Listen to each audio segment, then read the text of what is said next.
In a crumbling Millbrook town hall, a homeless single mother clutching $3 bills was about to make a bid that would change everything. What started as a desperate attempt to buy shelter took a shocking turn when she discovered $183 million hidden beneath her $3 warehouse. Lucy Welch wasn't your typical auction bidder. For 22 years, she had run from her father's criminal legacy, determined to give her daughter an honest life. When she purchased the abandoned warehouse, she had no idea she was walking into a decades-old trap.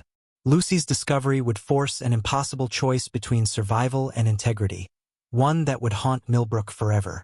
Before we jump back in, tell us where you're tuning in from, and if this story touches you, make sure you're subscribed, because tomorrow, I've saved something extra special for you. The fluorescent lights in Millbrook's town hall hummed with the kind of persistent drone that made Lucy's headache worse. She sat in the back row of folding chairs, Sophia pressed against her side, and counted the $3 bills in her palm for the fourth time that hour. $3. Everything left after paying for their last week at the Sunset Motel, the kind of place that charged by the week and didn't ask questions about the bruises people sometimes arrived with. Sophia's backpack sat between her small feet, containing everything the 8-year-old owned. 2 changes of clothes, a worn stuffed rabbit named Mr. Hop, and the sketchbook Lucy had bought her 3 birthdays ago. The pages were nearly full now, filled with drawings of houses with peaked roofs and flower boxes, families sitting around dinner tables, rooms with actual doors that closed. Lot 43, the auctioneer droned, his voice carrying the boredom of a man who'd been selling unwanted properties for 20 years. Former dry cleaner, condemned for chemical contamination. Minimum bid $1. No hands went up. Lucy watched a man in the 3rd row examine his phone. Another woman knitted steadily, needles clicking in the silence that followed each rejected property. This was what desperation looked like, Lucy thought. A room full of people hoping to profit from other people's disasters. She'd looked up the auction online at the library, reading about tax foreclosures and abandoned properties with a mixture of hope and shame. The hope that maybe, just maybe, she could find something, anything that would give Sophia a stable place to sleep. The shame that she'd been reduced to this. Lot 44. Sophia's hand found hers. Lucy squeezed back, feeling the small bones of her daughter's fingers. She'd promised herself she wouldn't cry today. She'd cried enough last night, packing their things while Sophia pretended to sleep. Both of them pretending the eviction notice taped to their motel room door was something they could ignore until morning. Lot 45. Lucy's attention drifted to a man sitting 4 rows ahead. He wore a suit that probably cost more than Lucy made in 3 months of night cleaning. His posture radiated irritation, legs crossed, fingers drumming against his knee. James Holloway. She recognized him from the local news.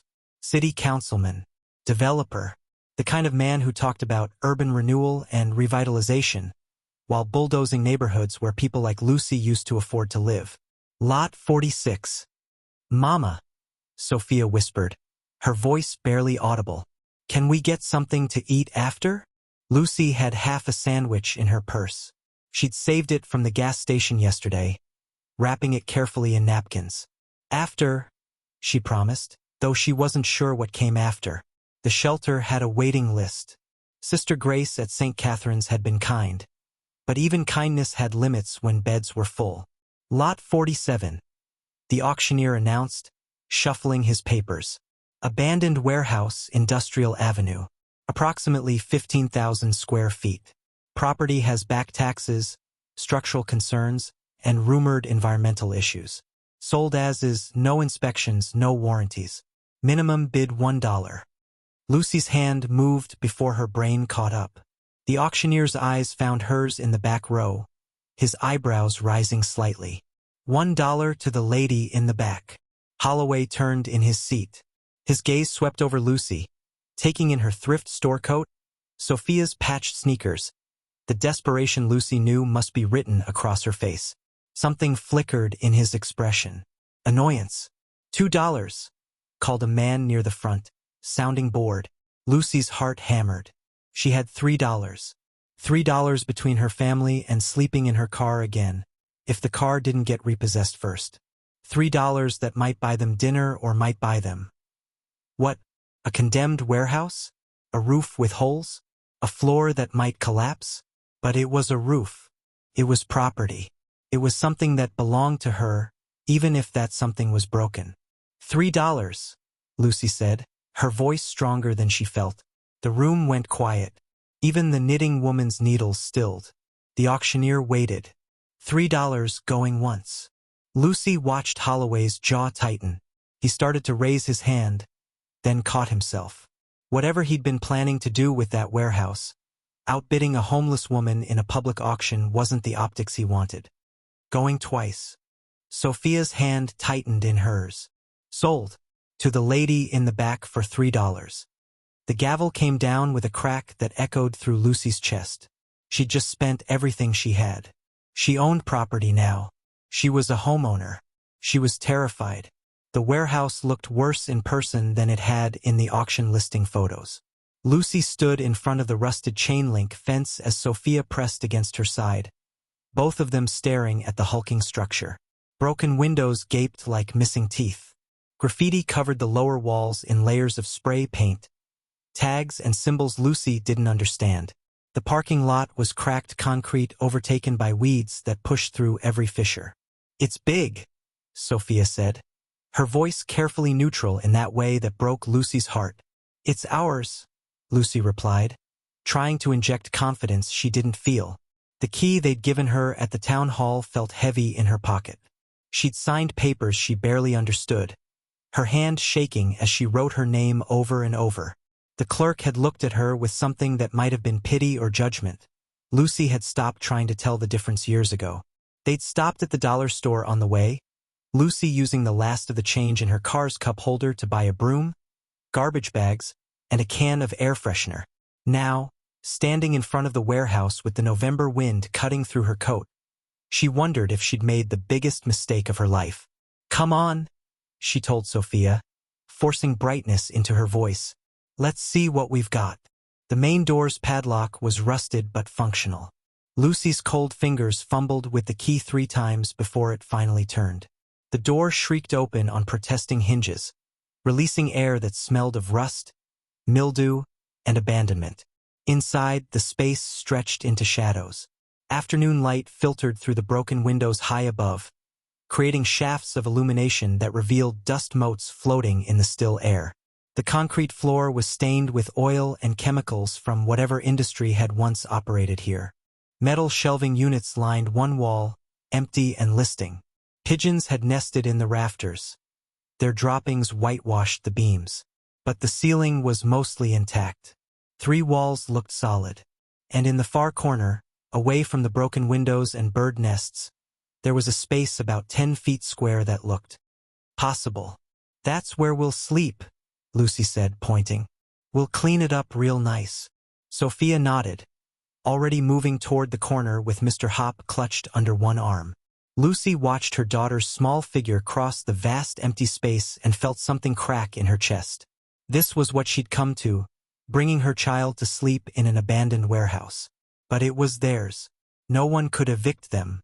No one could tell them to leave. The afternoon disappeared into the repetitive motions of survival. Lucy swept until her arms ached. She used garbage bags to cover the worst of the stains.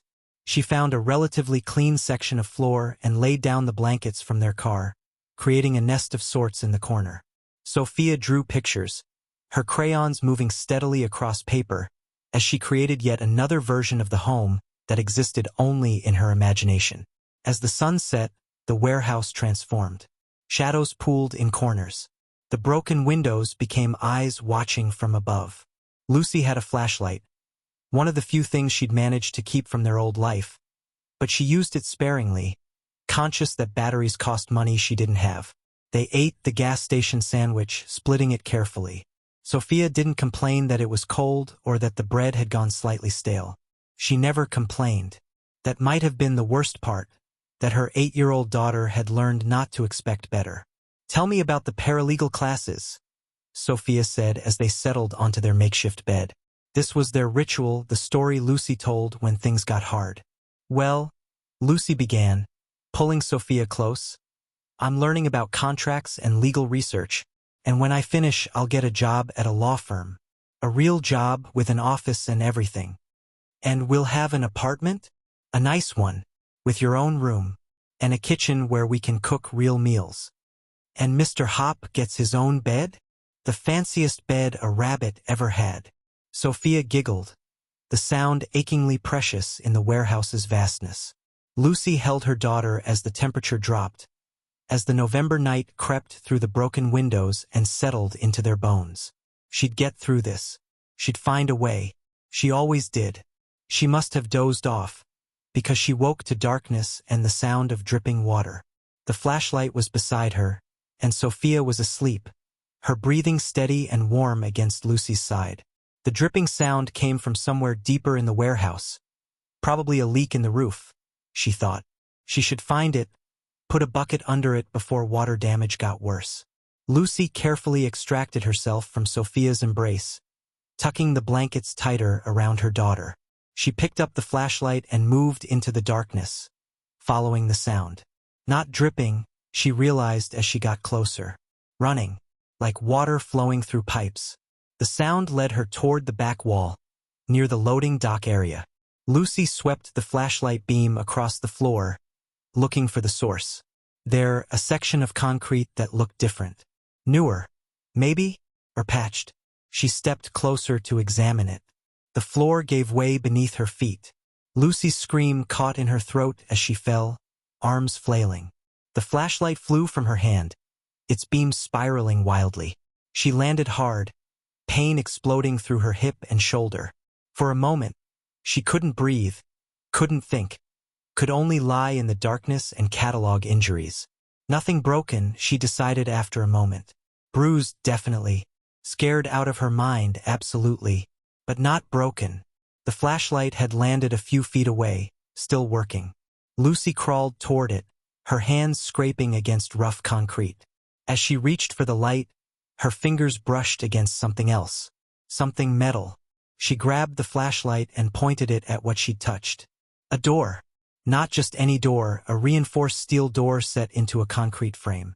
Industrial grade, with a combination lock that gleamed dully in the flashlight beam.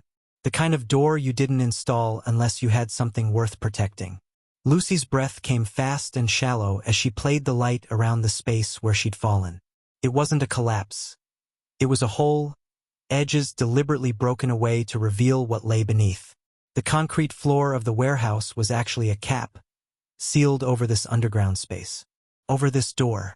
Lucy's mind raced. Someone had hidden this, sealed it off. Why would anyone? From above, Sophia's voice, small and frightened. "Mama!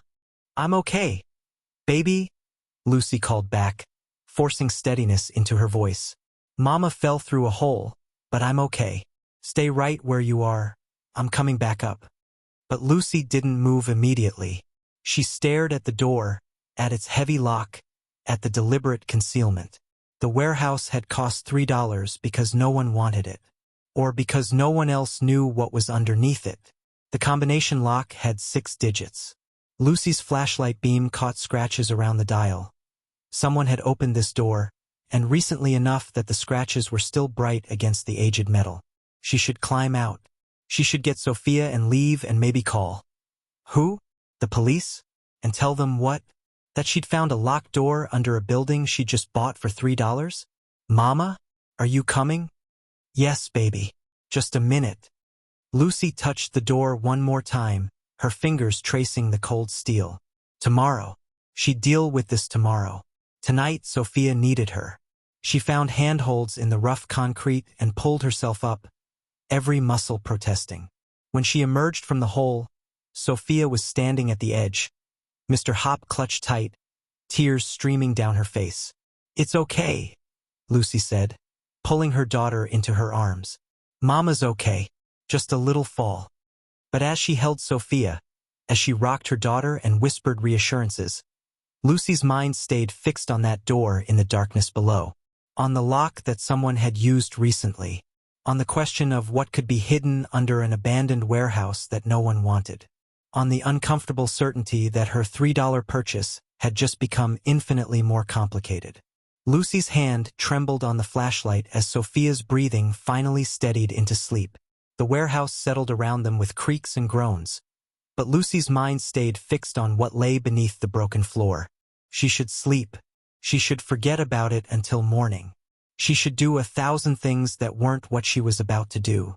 But she couldn't. She waited another 20 minutes, until Sophia's sleep deepened into that boneless stillness of childhood exhaustion. Then Lucy carefully extracted herself from the blankets, tucking them tight around her daughter.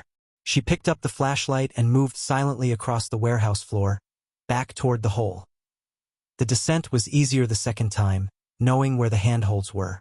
Lucy dropped into the underground space, her flashlight beam finding the steel door immediately. It waited like a challenge, like a dare, like her father's ghost reaching across decades to test her. 6 digits. A combination lock. Lucy stood before it, her mind racing through possibilities. Birthdays, addresses, random numbers. The scratches around the dial meant someone had opened this recently. Someone who knew the code. Her childhood address flickered through her memory. 847 Maple Street. She tried 847 and various combinations. Nothing. Her birthday, April 12th. She tried different formats. The lock refused to yield. Lucy's hip throbbed where she'd landed earlier. Her shoulder ached. She should give up, climb back to Sophia, pretend this door didn't exist. Instead, she tried one more combination. The address where she'd lived until she was 12, before everything fell apart, 2-7-1-9. And her birthday, 0-4-1-2, 2-7-1-9-0-4. The lock clicked. Lucy's breath stopped. Her hand froze on the dial. That combination, her childhood, her identity encoded into this lock, meant only one thing. Her father had known she would find this. The vault door swung open with a whisper of well-oiled hinges. Lucy's flashlight beam cut through the darkness beyond, revealing a space that shouldn't exist. A professionally constructed underground room, maybe 10 feet square, with concrete walls and a ventilation system that hummed softly in the silence. And money. Metal cases lined the walls, stacked 3 high. Lucy stepped inside, her legs moving without conscious thought. She set the flashlight on one of the cases and opened the nearest one with shaking hands. Cash. Bundled in plastic wrap, organized by denomination, bound with paper bands that read Millbrook Trust Bank, and bore a date.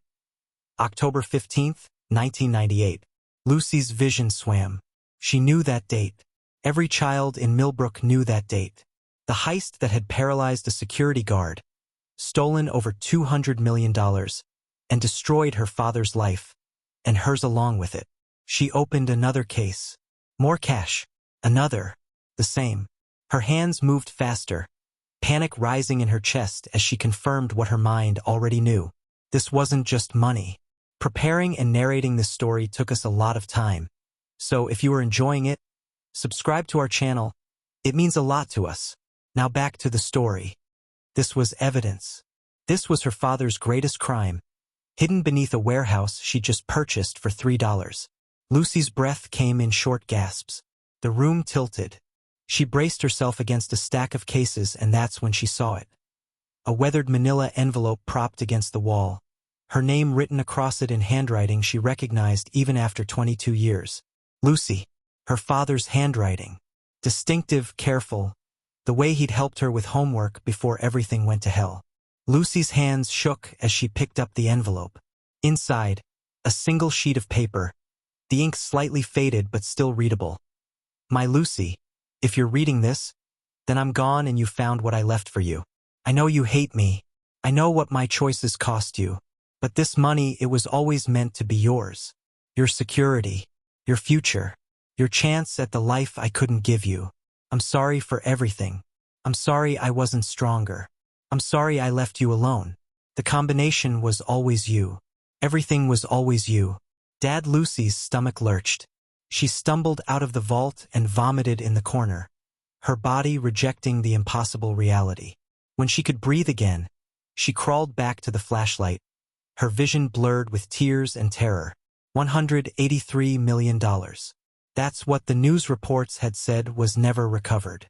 $183 million in stolen money, hidden under a warehouse her father had somehow known she would buy. Had he arranged the auction? The low price? Had he orchestrated this from beyond the grave? Or, the thought struck her like a physical blow. What if he wasn't dead?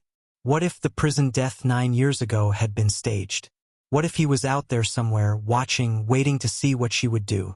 3 days passed like a fever dream. Lucy went through the motions of her life, dropping Sophia at school, attending her paralegal class, working her night cleaning shift, but she moved like a ghost, disconnected from reality. The vault beneath the warehouse floor consumed her thoughts, a secret that grew heavier with each passing hour. She made mistakes, small ones at first.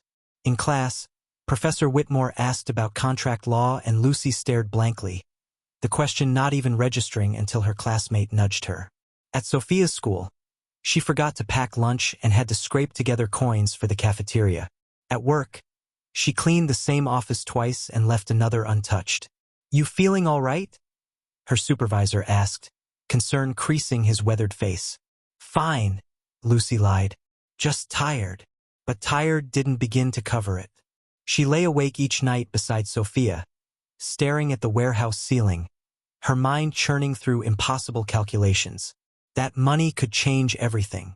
A real apartment, Sophia's college fund, healthcare, security, everything she'd fought for, everything she'd never been able to provide. It was sitting in metal cases beneath her feet, but it was stolen. Blood money, her father's legacy of destruction, packaged and waiting to destroy her too. On the 4th day, Lucy made a decision. She would take one bundle, just one, and see if she could actually use it. Test the waters. If it worked, maybe she could take more. Just enough to get stable. Just enough to give Sophia a real chance. The logic felt sound at 2 a.m. In daylight, it felt like the beginning of a slow descent into hell. She went to St. Catherine's shelter that afternoon, needing to see Sister Grace. The older woman was in her office, reviewing donation records, and her face lit up when Lucy appeared in the doorway. "Lucy, and where's our Sophia today?" "School." "Sister Grace, can I ask you something?" Hypothetically, the Nigerian woman's expression shifted subtly, her pastoral radar activating. "Of course, child. Sit." Lucy sat, her hands twisting in her lap. If someone found something that didn't belong to them, something valuable, and they could really use it, desperately need it even, but keeping it would be wrong, what should they do? Sister Grace was quiet for a long moment, her dark eyes studying Lucy's face.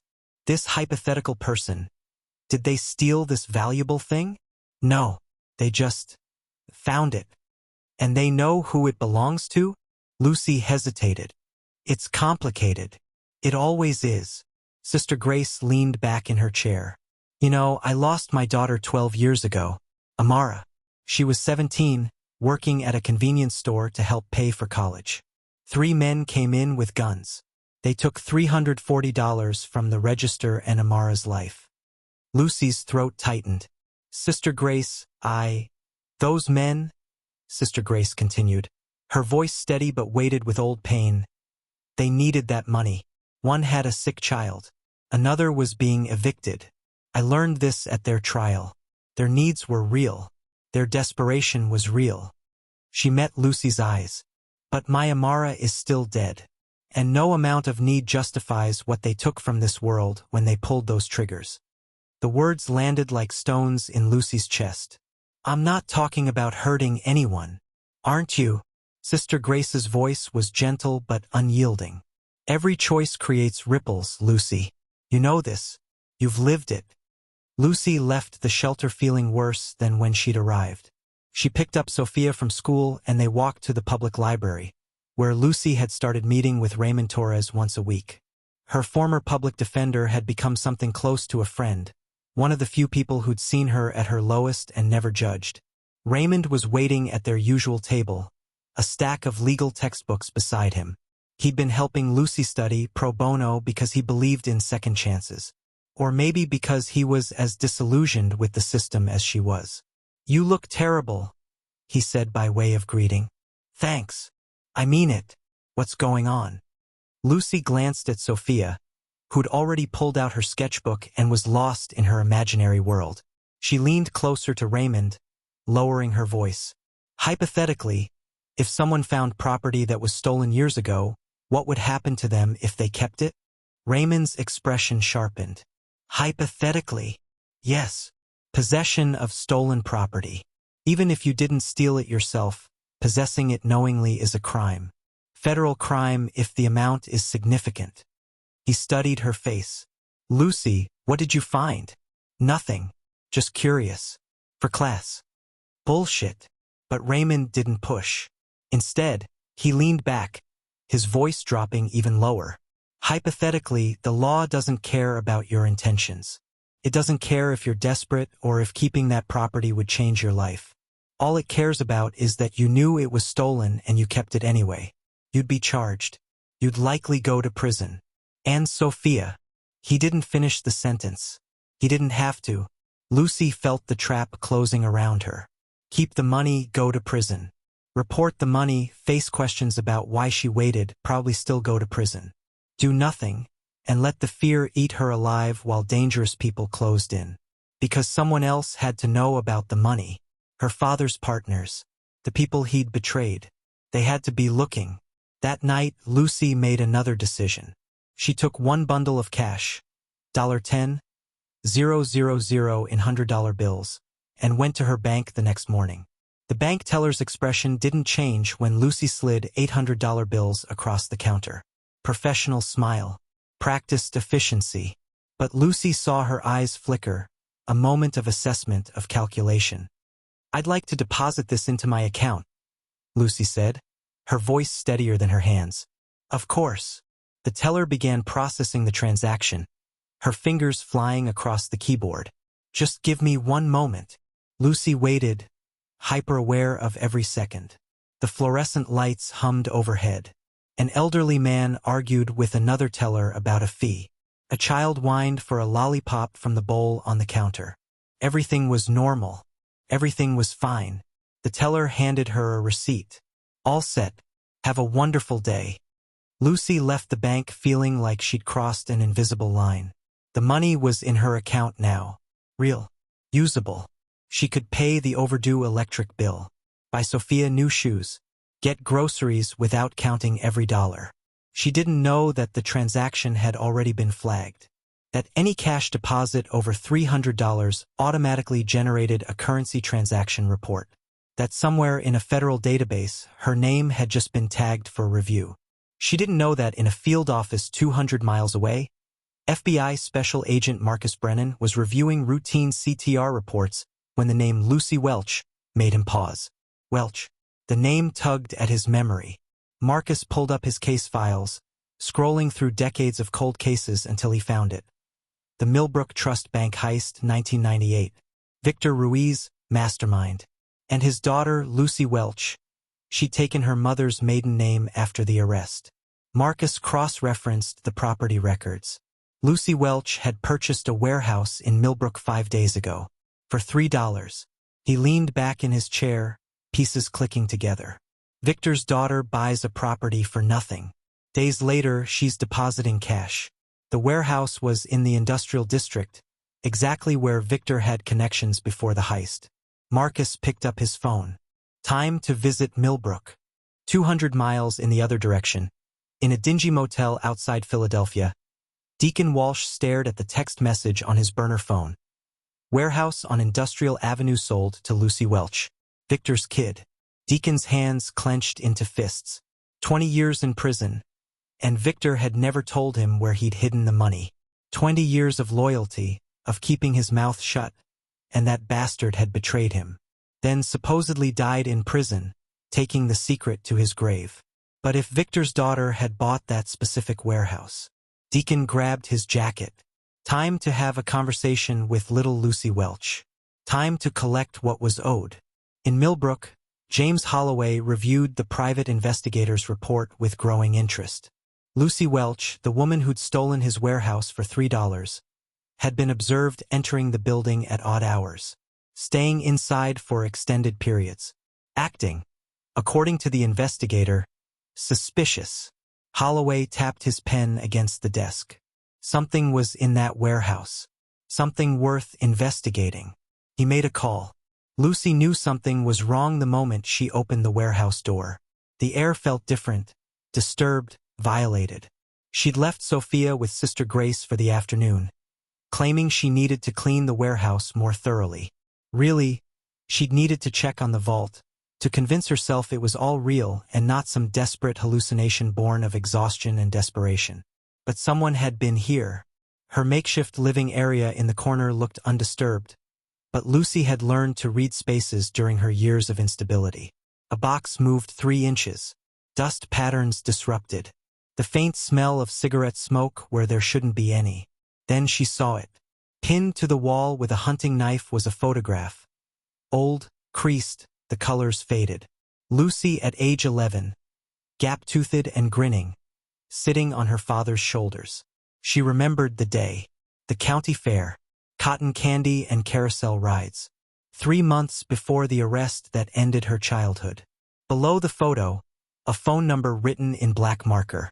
Lucy's blood turned to ice. Her hands shook as she pulled out her phone and called Sister Grace. "I need you to keep Sophia tonight," she said, her voice tight. "Maybe tomorrow too. I'll explain later." "Lucy, what's happening? Please, just keep her safe." She hung up before Sister Grace could argue. Then Lucy stared at the phone number on the wall, at the knife driven through her father's face in the photograph, at the message that was unmistakably clear. "I know who you are. I know what you have." Lucy pulled the knife from the wall, her hands steadier now. Fear was transforming into something harder, colder. Someone was threatening her. Threatening Sophia by implication. She dialed the number. It rang twice before a man's voice answered, rough as gravel. "Took you long enough. Who is this?" "Name's Deacon. But you probably never heard of me. Your daddy made sure of that." The bitterness in his voice was palpable. "We need to talk, Lucy, about what Victor left you." "I don't know what you're talking about." Deacon laughed, a sound without humor. "Sure you don't. That's why you bought that specific warehouse for $3. That's why you've been sneaking in at night. Victor always said you were smart. Don't insult me by playing dumb now." Lucy's mind raced. "What do you want?" "What's mine? What Victor promised me before he decided to die and leave me with nothing." A pause. "You got 48 hours to figure out how we're gonna split this. Then I come for what I'm owed. And trust me, sweetheart, you don't want me coming for it." The line went dead. Lucy stood in the empty warehouse, the knife still in her hand, her father's face smiling up at her from the photograph on the floor. She thought of Sophia at the shelter, drawing her pictures of impossible homes. She thought of the money beneath her feet, cursed and poisonous. She thought of the life she tried so hard to build, crumbling with every passing second. She called Raymond. "I need your help," she said when he answered. "And I need you not to ask questions. Not yet." To his credit, Raymond arrived within the hour. He took one look at Lucy's face, at the knife and photograph, and said simply, "Tell me." So she did. Not everything. Not about the money yet. But about Deacon's call, about feeling watched, about the growing certainty that she was caught in something far bigger than she'd imagined. "If someone knows about something valuable," Lucy asked carefully, "and they wait to report it, even just a few days, what happens?" Raymond's expression darkened. "It looks like they were planning to keep it. Legally, it's called exercising dominion and control over stolen property. The longer you wait, the worse it looks." He studied her face. "Lucy, what exactly did you find in that warehouse?" Before Lucy could answer, her phone rang. Unknown number. She answered it on speaker. Lucy Welch. A different voice this time. Older. Warm. Familiar in a way that made her skin crawl. "Who is this? You don't recognize your own father's voice?" "I'm hurt, Mija." The phone slipped from Lucy's fingers. Raymond caught it, but Lucy couldn't move, couldn't breathe. That voice, that specific endearment, couldn't be. He was dead. The prison had confirmed it. Heart attack, 2016. She'd read the death certificate herself, crying over it despite everything, despite all the pain he'd caused. Surprised? Victor Ruiz continued, his voice crackling through the speaker. I've been keeping tabs on you, Lucy, waiting for the right time. And then you went and bought my warehouse. I knew you would. I knew you'd have nowhere else to turn. You're dead? Lucy whispered. I'm very much alive. And we need to talk. Face to face. You, me, and apparently Deacon, since the idiot couldn't wait like I told him to. A sigh. There's a diner off Route 15, mile marker 42. Tomorrow, 2 p.m. Don't bring cops. Don't bring friends. A pause. And Lucy, I know you have a daughter now. Sophia, right? Pretty girl. Be a shame if Deacon got impatient. The line went dead. Raymond stared at the phone, then at Lucy. Your father is alive? Lucy sank to the floor, her back against the wall. He's alive. And he's been watching me. She looked up at Raymond, tears streaming down her face. He left me that money. He left me a trap. And now everyone's coming for it. Lucy didn't sleep. She sat in the warehouse through the night, Raymond beside her in stubborn solidarity, both of them silent with their own thoughts. At dawn, Lucy made a decision. If she was going to meet her father and Deacon, she needed insurance.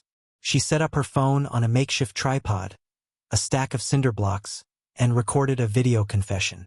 Her face pale in the morning light, her voice steady despite the fear coursing through her veins. My name is Lucy Welch.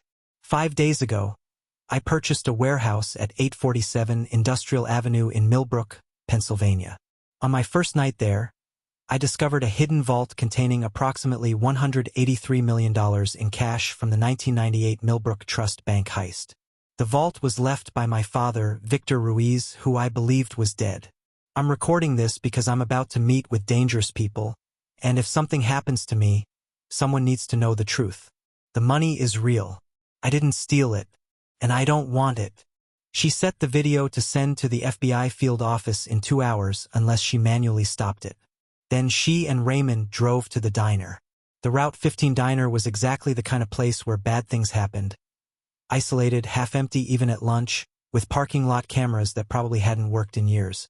Lucy's hands were clammy on the steering wheel as she pulled in. Raymond had wanted to come inside, but she'd refused. This was her mess, her family's poison. Stay in the car, she'd told him. If I'm not out in an hour, call the police. Deacon was already there, sitting in a corner booth. He was tall, heavily muscled, with prison tattoos crawling up his neck and the dead eyes of someone who'd seen too much and cared about too little. He watched Lucy approach with the casual menace of a predator assessing prey. Lucy Welch, he said as she slid into the booth across from him. You look like your mother. That's unfortunate. What do you want, Deacon? I want what Victor promised me. 20 years ago, we pulled that job together. 5 of us. Victor said he'd hide the money, let things cool down, then we'd split it. Instead, I got 20 years in Stateville. And Victor got to play dead while the money sat there waiting. I don't have anything to give you. Deacon's smile was cold. We both know that's a lie. The diner door opened. Lucy looked up and her breath caught. Victor Ruiz was older, gray at the temples, lines etched deep around his eyes, but unmistakably her father. He moved with the same easy confidence she remembered, sliding into the booth beside her before she could react. Mija, he said softly, you've grown up beautiful. Lucy jerked away from him, pressing against the booth's edge. Don't call me that. You don't get to call me that. Pain flashed across Victor's face. Genuine or performed, Lucy couldn't tell. I know you're angry. Angry? Lucy's voice rose, drawing glances from the sparse lunch crowd. You destroyed my life. You went to prison and Mom left and I spent 6 years in foster care being the bank robber's daughter. You don't get to fake your death and show up now talking about being angry.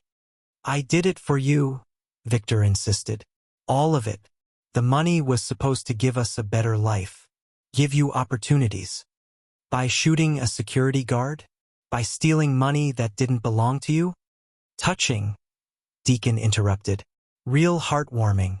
But I don't give a damn about your daddy issues. Here's what's going to happen. We split the money 3 ways. 60 million each. Everyone walks away happy. I don't want it, Lucy said.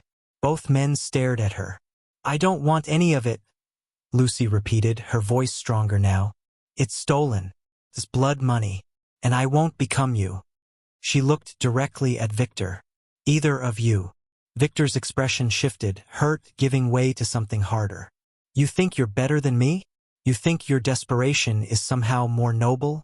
I saw you, Lucy, living in shelters. Your daughter wearing shoes 2 sizes too small. You're 1 bad month away from where I was when I made my choice. The words hit like a physical blow because they were true. Lucy had been making those same calculations, those same justifications. Take enough to get stable. Just enough to give Sophia a chance. The logic was identical to her father's, just on a smaller scale. The difference, Lucy said quietly, is that I'm not going to make that choice. Then your daughter suffers, Deacon said flatly. And for what? Principle? Morality? Those are luxuries for people who can afford them. Before Lucy could respond, someone else slid into the booth, squeezing in beside Deacon with the confidence of someone who belonged. Actually, the newcomer said, pulling out an FBI badge, those are the things that separate humans from animals.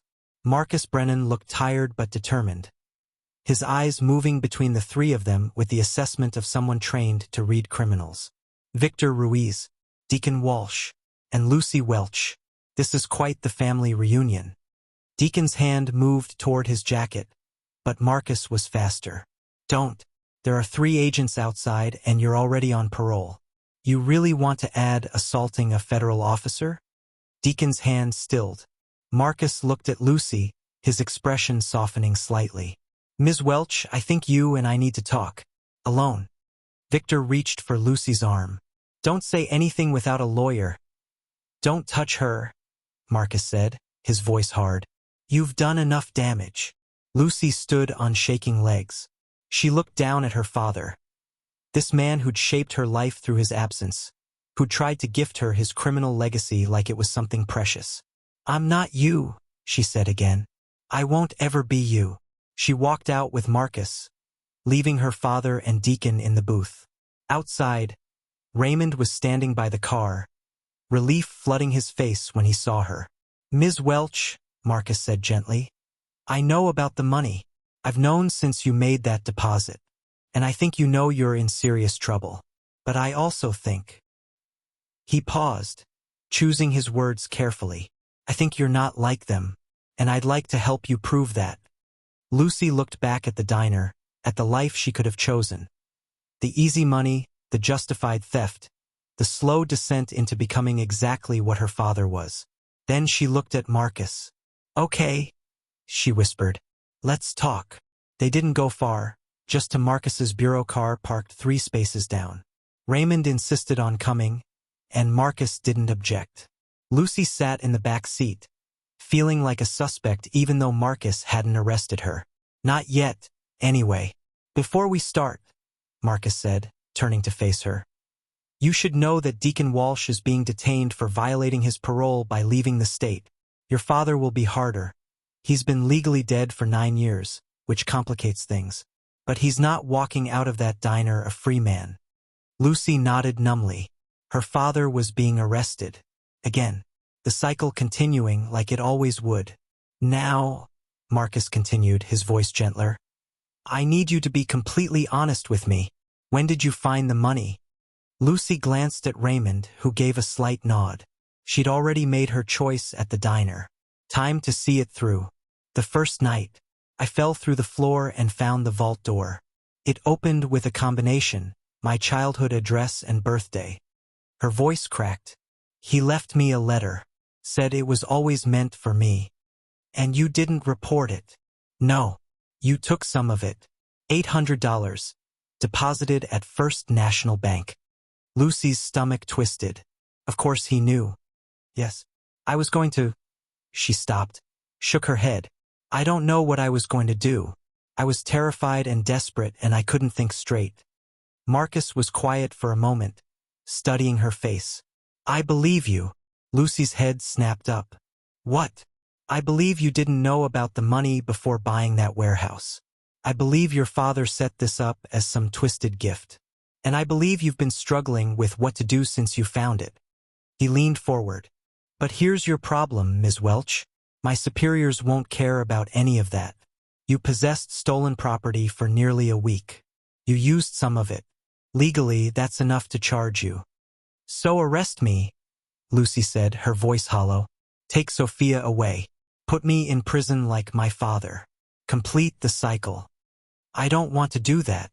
Marcus pulled out a file folder, opening it to reveal photos of the Millbrook Trust Bank from 1998. Crime scene photos. And one photo that made Lucy's chest tighten. A man in a wheelchair, his face etched with permanent pain. Tommy Brennan, Marcus said quietly. He was 28 years old, working as a security guard to put himself through college. When your father's crew hit the bank, Tommy tried to sound the alarm. Deacon Welch shot him twice. The second bullet severed his spine. Lucy couldn't look away from the photo. Tommy's eyes, they held the same kind of exhausted desperation she saw in her own mirror. Tommy's been living on disability for 26 years, Marcus continued.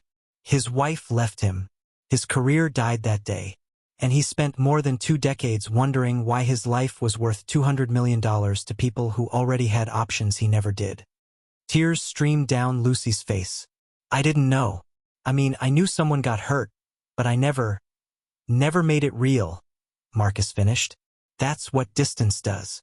It makes crime abstract. But Tommy is real. His pain is real. And that money, every dollar of it, is connected to his suffering. Raymond spoke up, his voice rough. What are you asking her to do, Agent Brennan? Marcus closed the folder. I want Ms. Welch to cooperate fully. Show me the vault, testify about how she found it, help us build cases against Victor and Deacon. In exchange, I'll recommend immunity from prosecution. I can't guarantee it, that's up to the U.S. attorney, but I'll fight for it. And if she doesn't cooperate, Raymond asked, then she'll be charged as an accessory after the fact to the original theft. Possession of stolen property. Possibly more, depending on what the prosecutors want to throw at her. She'll lose custody of her daughter while she fights it. Even if she wins, it'll take years and tens of thousands in legal fees she doesn't have. Lucy felt the trap close completely. Cooperate and maybe avoid prison. Stay silent and definitely lose everything. There's something else, Marcus added. I'd like you to meet Tommy. Talk to him. Hear what that day cost him. He met her eyes. Not because I'm trying to manipulate you, but because I think you need to understand that this isn't just about you and your father and money. There are victims in this story. Real people whose lives were destroyed. They met at Marcus's office 2 hours later. Lucy had stopped the video from auto-sending, had called Sister Grace to check on Sophia, had tried to prepare herself for this conversation. But nothing could have prepared her. Tommy Brennan wheeled himself into the interview room with the practiced ease of someone who'd been navigating the world on wheels for longer than he'd walked. He was 54 now, his hair gray, his hands strong from pushing himself everywhere for 26 years. He looked at Lucy for a long moment, his expression unreadable. You look like him, Tommy said finally. Around the eyes. I'm sorry, Lucy whispered. I'm so sorry for what he did to you. You didn't shoot me. But I found his money and I thought about keeping it. I thought about using it. Her voice broke. I'm not better than him. Tommy was quiet, studying her with those eyes that had seen too much pain. You know what the worst part is? He said finally. It's not the wheelchair. I mean, that's hard. But the worst part is knowing that 5 seconds. 5 seconds where I decided to be brave instead of smart, cost me everything. My career, my marriage, my future. He leaned forward slightly. Your father took my life that day, Ms. Welch. And I've spent 26 years trying to understand why my life was worth so little to him. It wasn't about you, Lucy said, tears streaming freely now. It was never about you. You were just in the way. And that's worse, isn't it? You weren't even important enough to matter. Tommy nodded slowly. Yeah, that's exactly it. They sat in silence for a moment, two people connected by violence neither of them chose. I need to know, Tommy said finally. Did he ever talk about me? About what happened? He never talked about the heist at all. He just disappeared into prison and then supposedly died, and I spent 22 years trying to forget he existed. But you couldn't forget. No. Tommy looked at Marcus, then back at Lucy. Agent Brennan tells me you're going to testify, that you're giving back the money. Yes. Good. Tommy's voice was firm. Because that money is cursed, Ms. Welch. It's bought nothing but pain for everyone who's touched it. And if you'd kept it, it would have destroyed you just like it destroyed your father.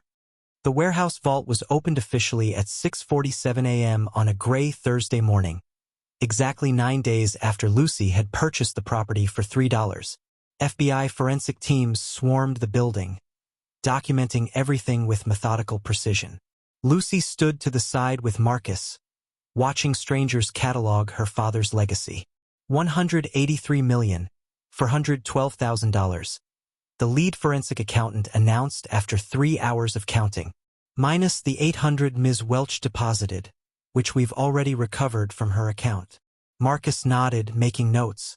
Lucy felt numb. That number, so impossibly large, represented Tommy Brennan's legs, her own destroyed childhood, and the collapsed lives of everyone her father had touched. Ms. Welch, Marcus said gently, we'll need your formal statement now. Lucy spent 4 hours in the FBI field office, walking them through every detail. Finding the vault, opening it with her birthday, the letter from her father, her terrible calculus about keeping the money, Deacon's threats, the diner confrontation. She left nothing out, even the parts that made her look guilty, desperate, or weak.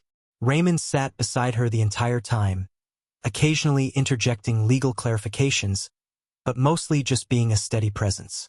When it was finally over, Lucy felt hollowed out, scraped clean of secrets. What happens now? She asked Marcus. Now we wait for the U.S. attorney to review everything and decide whether to charge you. I've recommended immunity, but... He shrugged. It's not my call. How long? Could be days. Could be weeks. Lucy closed her eyes. Days or weeks of not knowing if she'd lose Sophia.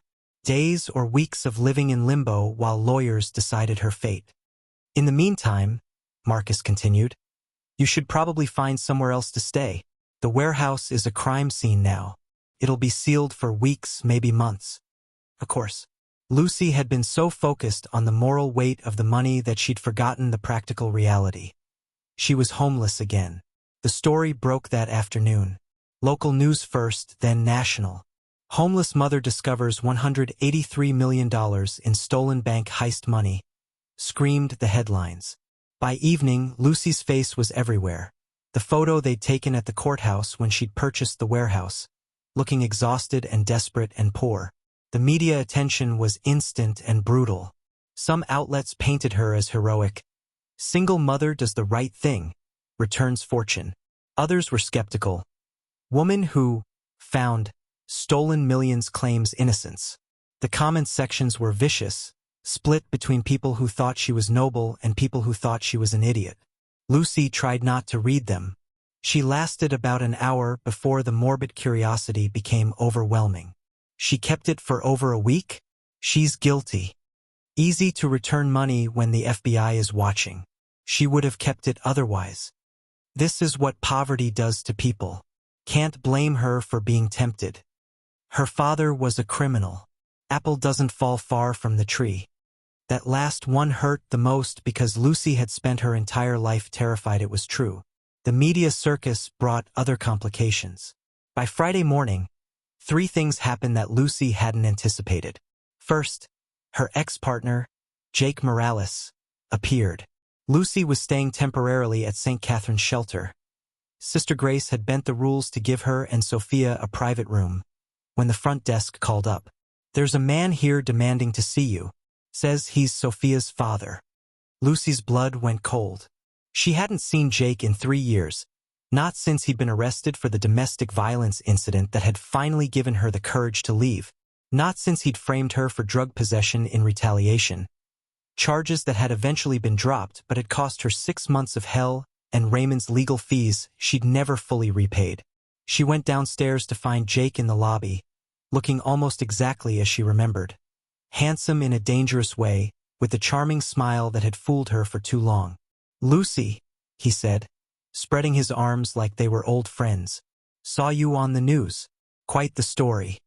What do you want, Jake?" "To see my daughter. I have rights." "You abandoned those rights when you put me in the hospital."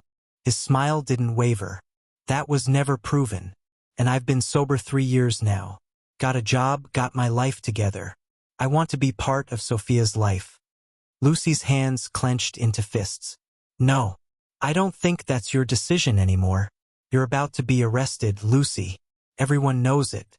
And when you go to prison, Sophia's going to need a parent. Might as well be me."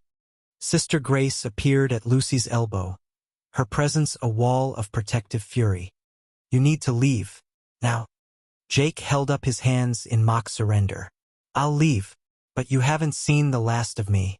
I've already talked to a lawyer." He looked at Lucy. "See you in court." He left whistling. Lucy felt her legs give out. Sister Grace caught her, guiding her to a chair. "He can't take her," Lucy whispered. "He can't." "We'll fight him," Sister Grace said firmly. "Raymond will help. That man has no claim to Sophia after what he did." But Lucy knew the system, knew that biological fathers had rights, even terrible ones. Knew that if she went to prison, Jake might actually have a chance. The second complication arrived that evening. Isabel Welch. Lucy's mother appeared at the shelter's door like a ghost from a life Lucy had tried to forget. She was thin, too thin, with the weathered face of someone who'd lived hard. But her eyes were clear in a way Lucy didn't remember from childhood. "Lucy," Isabel said, her voice shaking, "I saw you on the news. I didn't know if I should come, but I had to. I had to see you." Lucy stared at the woman who'd abandoned her 26 years ago. "What do you want?" "To apologize. To explain. To—" Isabel's voice broke. "To know my daughter. And my granddaughter, if you'll let me." "You left," Lucy said flatly. "Dad got arrested and you just disappeared." "I know. I was using back then. Heavy. And I couldn't handle the shame, the media attention. I was weak and selfish, and I've regretted it every day since." Tears streamed down Isabel's face. "I've been in recovery for 18 months now. I have a sponsor, I'm working a program. I'm trying to be better." Lucy wanted to scream at her. Wanted to tell her that 18 months didn't erase 26 years of abandonment. Wanted to slam the door in her face. But looking at her mother's desperate, hopeful expression, Lucy saw herself. Saw what she might become if she kept making the wrong choices. If desperation drove her to abandon everything good. "I don't know if I can forgive you," Lucy said honestly. "I'm not asking for forgiveness. Not yet. I'm just asking for a chance." Sister Grace appeared again, her presence a question. Lucy made a decision she wasn't sure was right but felt necessary. "You can stay," Lucy told her mother. "But if you disappoint Sophia even once, you're gone. Understood?" Isabel nodded, tears falling faster. "Understood. Thank you. Thank you." Lucy walked away before she could change her mind, before the anger and hurt could overwhelm the tiny, fragile hope that maybe, some things could be repaired. The third complication was simpler but more immediately threatening. Deacon Walsh. He'd been released on a technicality. His parole violation was contested because the warehouse meeting had been in Pennsylvania, which his parole officer claimed was still within acceptable travel distance from his New Jersey residence.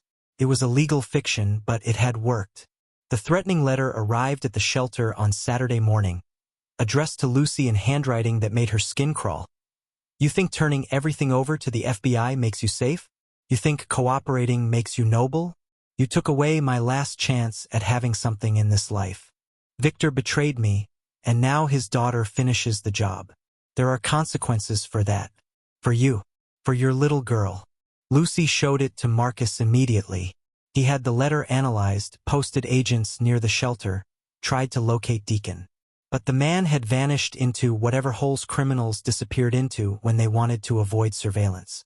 "We're offering you witness protection," Marcus said. "You and Sophia. New identities, relocation, the full program." Lucy looked around St. Catherine's shelter, the place that had given her and Sophia sanctuary more times than she could count. She thought about her paralegal classes, about Raymond and Sister Grace, about the life she'd been trying to build in Millbrook. "If I take witness protection, I lose everything," she said. "If you don't, Deacon might kill you." It wasn't a choice. It was another trap, another impossible decision with no good options. Lucy found Sophia in their room drawing. Always drawing. This picture showed two figures, one large, one small, standing in front of a simple house. Not a mansion, not a fantasy palace. Just a house with a door and windows and a small tree in the yard. "Mama!" Sophia looked up. "Are we in trouble again?" Lucy sat beside her daughter, pulling her close. "Maybe. I don't know yet." "Is it because of the money you found?" "Yes." Sophia was quiet for a moment, studying her drawing. "Sister Grace says you gave it all back. That you did the right thing even though it was hard." "I did."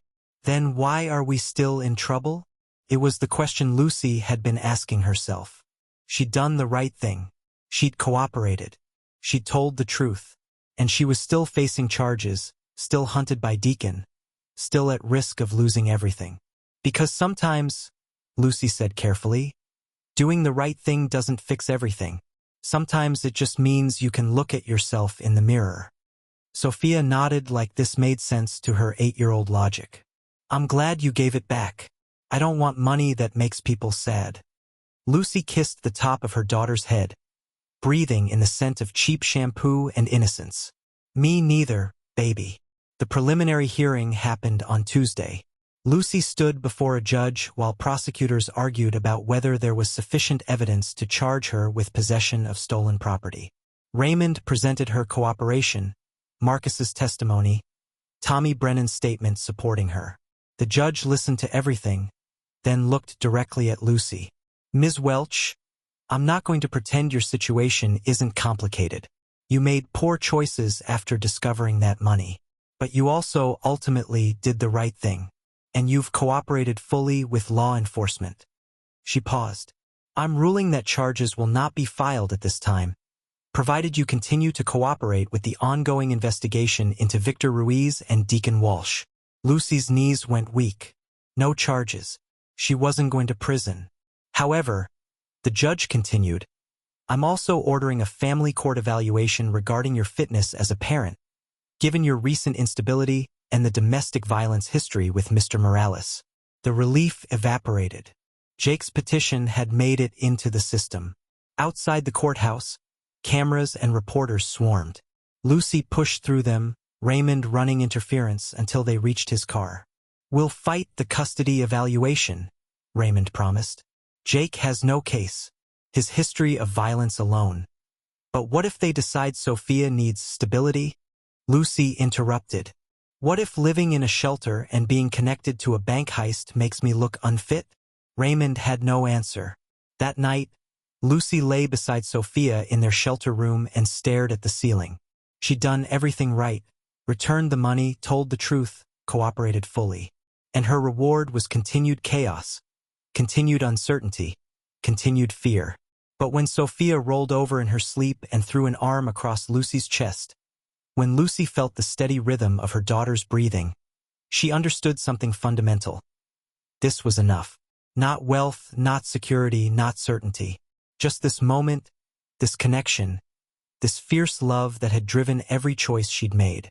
Tommy Brennan had lost 26 years to her father's crime. Lucy had lost her childhood.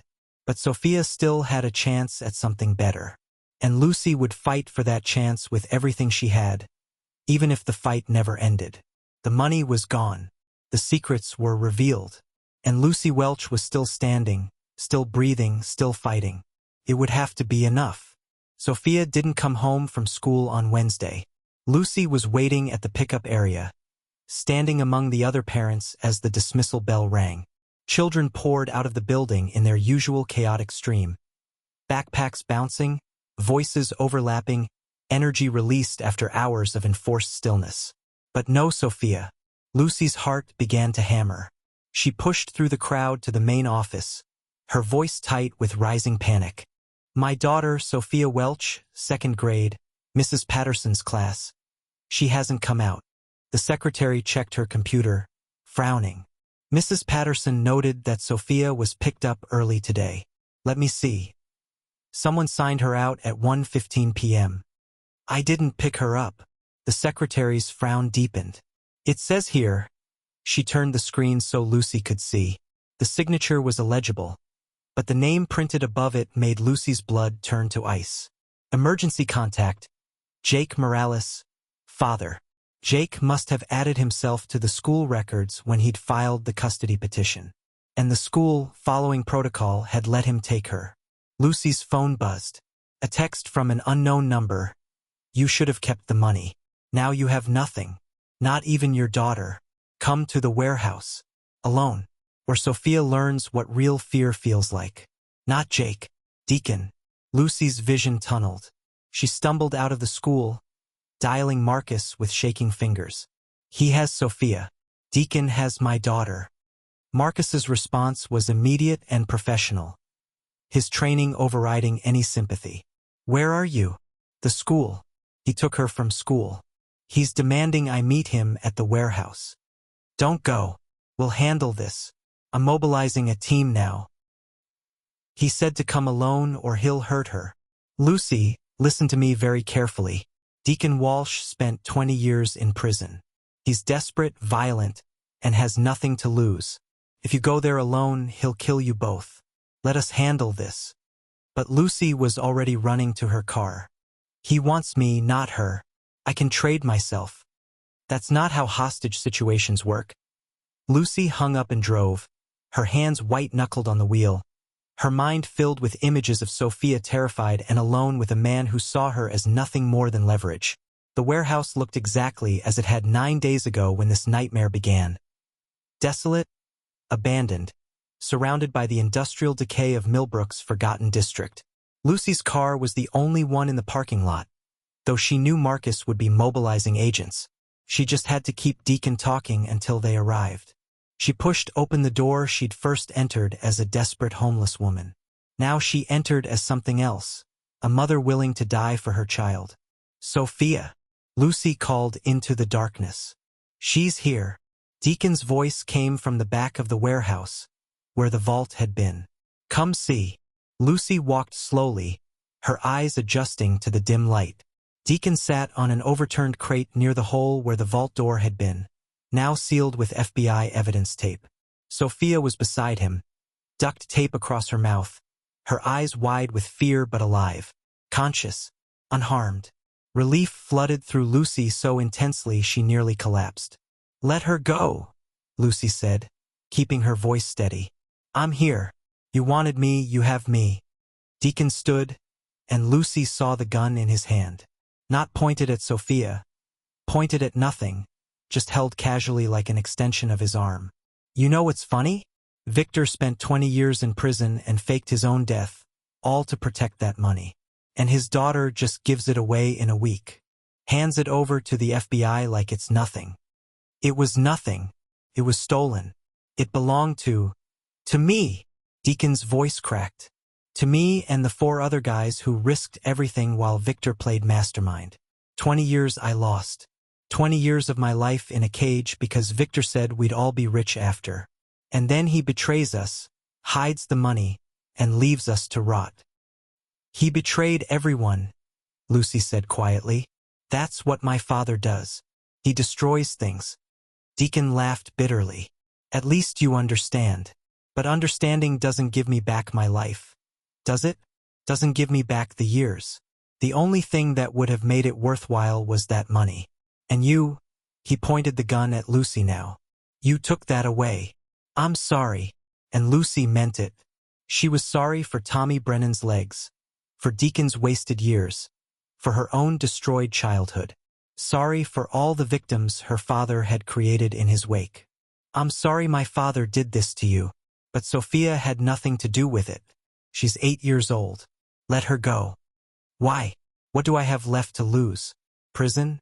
I'm going back anyway now that Victor's been arrested and implicated me in his escape. Death penalty? Might as well make it count. Lucy took a step forward, putting herself between Deacon and Sophia.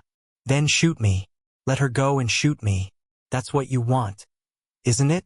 Victor's daughter paying for his crimes?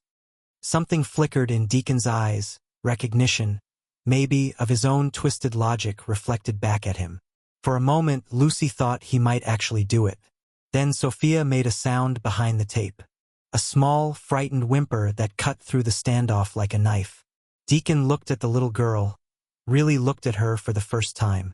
Lucy saw his expression shift, saw him registering not a bargaining chip but a child, small, terrified, innocent. How old were you? Lucy asked softly, gambling on instinct. When your father went to prison. Deacon's gun hand wavered slightly. 9. Sophia's 8. She's lived half her life in shelters. She keeps everything she owns in a backpack because she never knows when we'll have to move. She draws pictures of houses because she doesn't have one. Lucy's voice broke. She's paying for my father's crimes just like I paid for them. Just like you paid for whatever put your father away. The cycle just keeps going, doesn't it? Destroying the children over and over. Deacon stared at Sophia, and Lucy saw something crack in his expression. 20 years of anger and betrayal and lost life, all focused on a little girl who looked at him with the same fear he must have felt at 9 years old. I'm tired, Deacon said finally, his voice hollow. I'm just so goddamn tired. Then stop, Lucy whispered. Just stop. Let it end here. The warehouse door exploded inward. FBI agents swarmed in, rifles raised, voices shouting commands. Marcus was in front, his weapon trained on Deacon. Drop the gun. Now. For a frozen moment, everything balanced on the edge of violence. Deacon's finger on the trigger. Sophia behind him. Lucy in the middle. Marcus and his team ready to shoot. Then Deacon set the gun on the ground and raised his hands. It's over, he said tiredly. It's all over. Sophia flew into Lucy's arms the moment the tape was removed, sobbing against her mother's chest. Lucy held her daughter and felt something fundamental shift inside her. The last vestige of fear transforming into an unshakable certainty. They had survived. Whatever came next, they had survived the worst. The aftermath was a blur of statements and medical checks and debriefings. Deacon was arrested. This time there would be no technicalities, no release. Kidnapping a child carried federal charges that would keep him in prison for the rest of his life. Victor's trial happened 6 weeks later. Lucy attended, sitting in the gallery with Sophia beside her, watching her father plead guilty to the original bank heist, to faking his death, to conspiracy. The judge sentenced him to 30 years. Before they took him away, Victor asked to speak to Lucy one last time. She almost refused, but something, curiosity, closure, the need to truly end this chapter, made her agree. They sat across from each other in a sterile visiting room, a guard watching from the corner. Victor looked smaller somehow, diminished by orange prison clothes and the weight of his choices. I wanted to give you everything, he said finally. You gave me nothing, Lucy replied. Worse than nothing. You gave me shame and fear and the constant terror that I'd become you. And did you? Lucy thought about the week she'd kept the money secret, the calculations she'd made, the justifications. Almost. I came so close. Victor nodded slowly. But you didn't. That's the difference between us. Mija. When it mattered, you chose differently. He smiled sadly. I am proud of you for that, even if it put me here. Don't, Lucy said. Don't try to make this noble. You destroyed lives. Tommy Brennan, Deacon, me, Sophia. All of us paid for your choices. I know. His voice was quiet. I'm sorry. For what it's worth. I'm sorry. Lucy stood. Goodbye, Victor. Lucy.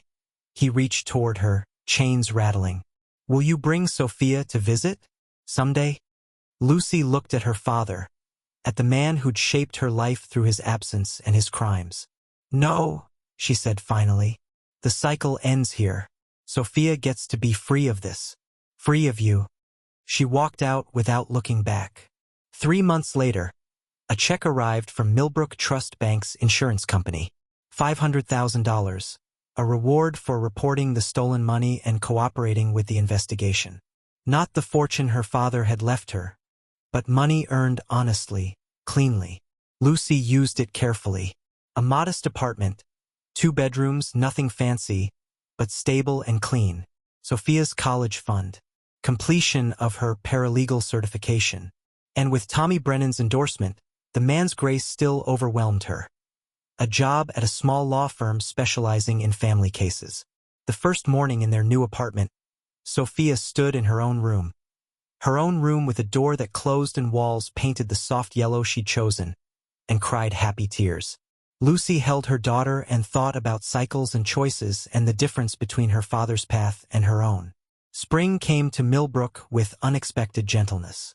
On a Saturday morning, Lucy and Sophia went to Miller Park, a small patch of green space that Lucy had never had time to enjoy before.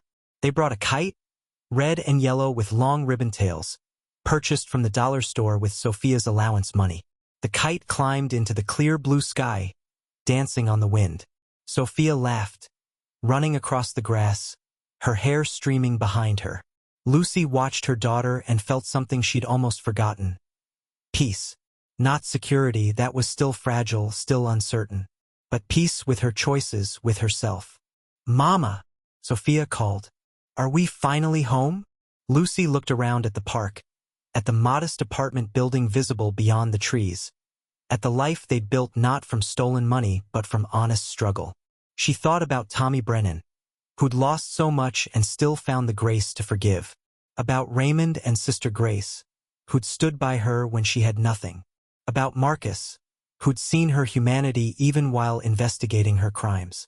About her father in prison, and the path she'd refused to follow. "Yes, baby," Lucy called back. "We're finally home." The kite soared higher, catching the light, and for the first time in her life, Lucy Welch felt free. Up next, you've got 2 more standout stories right on your screen. If this one hit the mark, you won't want to pass these up. Just click and check them out. And don't forget to subscribe and turn on the notification bell so you don't miss any upload from us.